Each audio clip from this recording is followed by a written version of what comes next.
Greetings! As you can see, I'll be doing a review on this beautiful jacket right here today, and it is the Kapital Boro first jacket, also known as the Type 1 jacket. I'll be showing some detailed shots of the jacket, and I have also thrown together a couple of different outfits at the end on how to style them, so be sure to stick to the end. Yeah, let's get right into it. So this jacket right here has got to be one of the best jackets that Kapital has ever produced in their catalog, and usually only in limited quantities. So this version that I got was actually from last year's 2020 spring version, and they only came in 3 sizes, size 3, size 4 and size 5. So this one that I picked up is actually size 3, and it translates to a size large according to the label, but honestly they fit like a relaxed medium instead. So here's a quick tip regarding the sizing. One of the mistakes I see most people make when purchasing the first jacket, especially the bandana versions one, which has blown up this couple of years, is that they choose the size based on the length, which is really short based on the measurements provided by Kapital and other online retailers. However, the short length is actually the intended fit, as the jacket is meant to be slightly cropped. So if you size up twice for the correct length, you're gonna mess up on other aspects like the shoulder and chest being too oversized.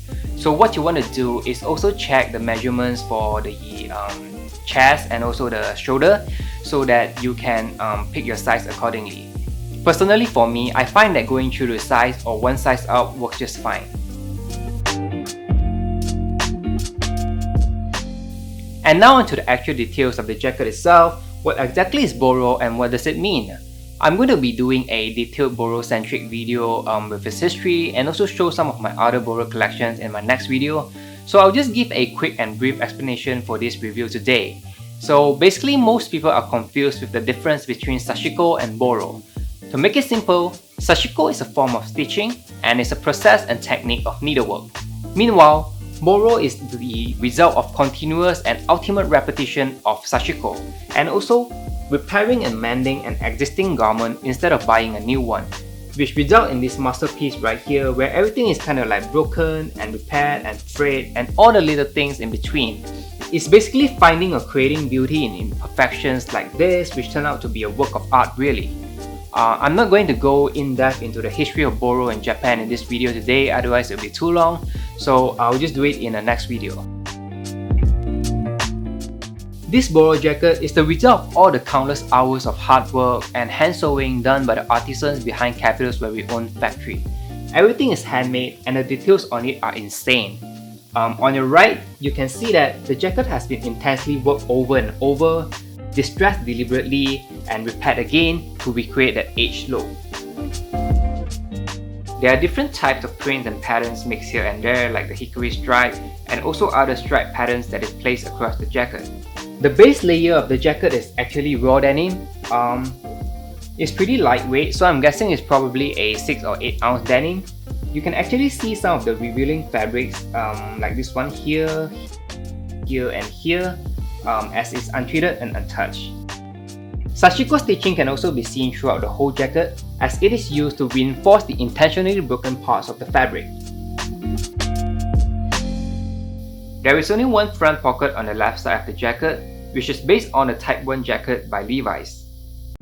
The buttons are Kapital branded and is intentionally processed and aged as well, with a rusty finishing. Now moving on to your left, the same distressing and sashiko effect can be seen, but the revealing fabric is much more apparent, with less mending and repairing effects in order to show the details of the different pattern fabric underneath.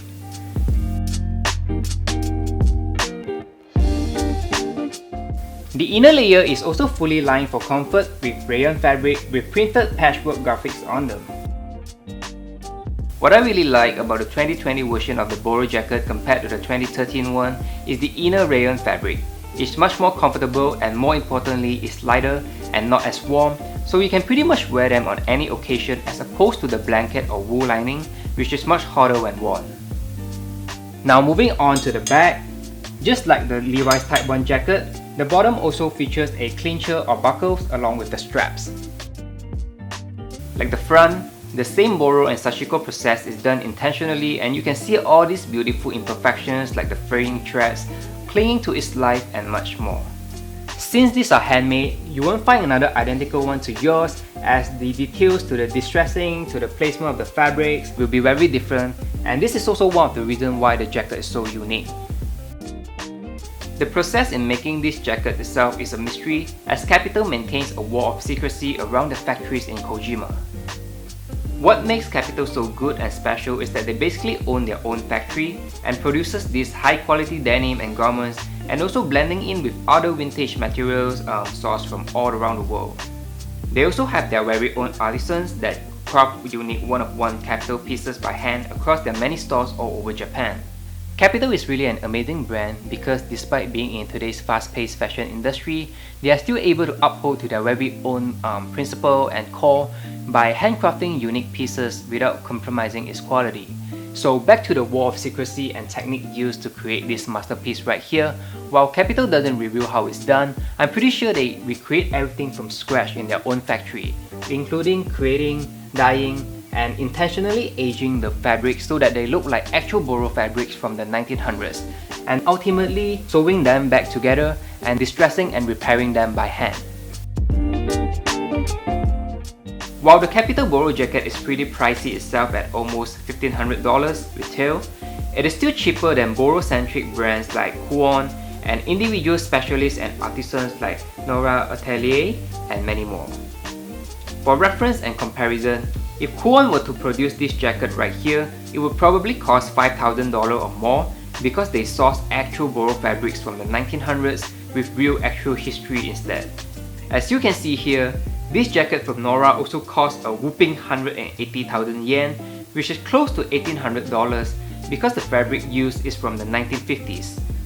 So with Kapital's magic and own factory, they were able to replicate the old Boro fabrics without compromising its quality. Therefore, their Boro jacket is still reasonably priced compared to the likes of Kuon.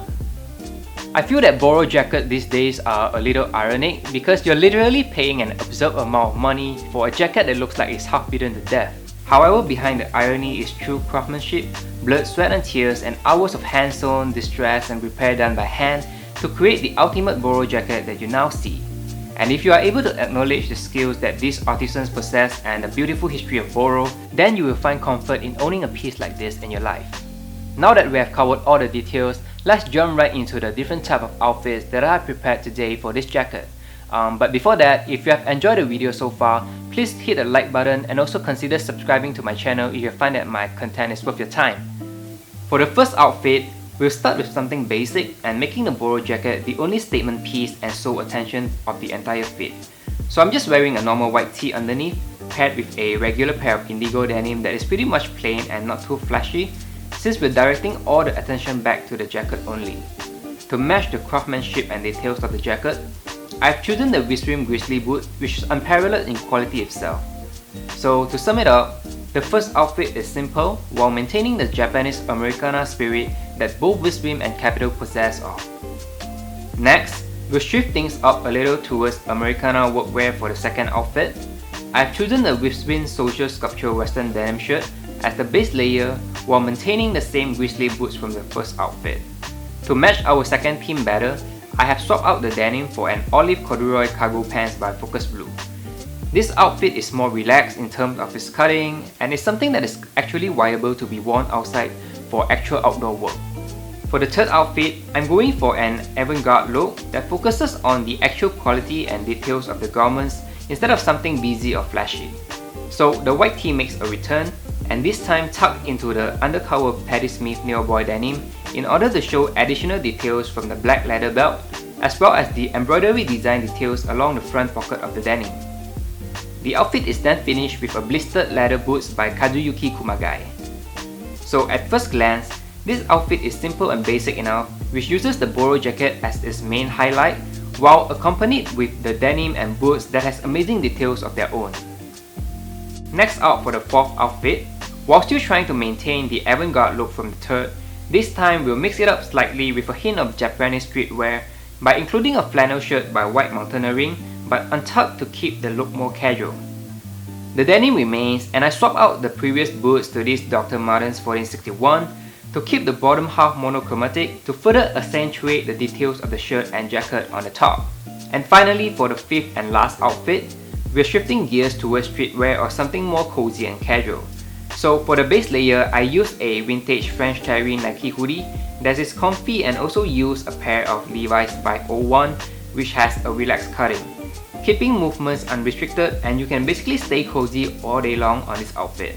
I have picked a pair of Nike Dunk High to finish off this casual and cozy look. That's pretty much it. Thank you so much for watching. If you have any other questions regarding the jacket or any of the outfits that I've just showed, please leave a comment down below.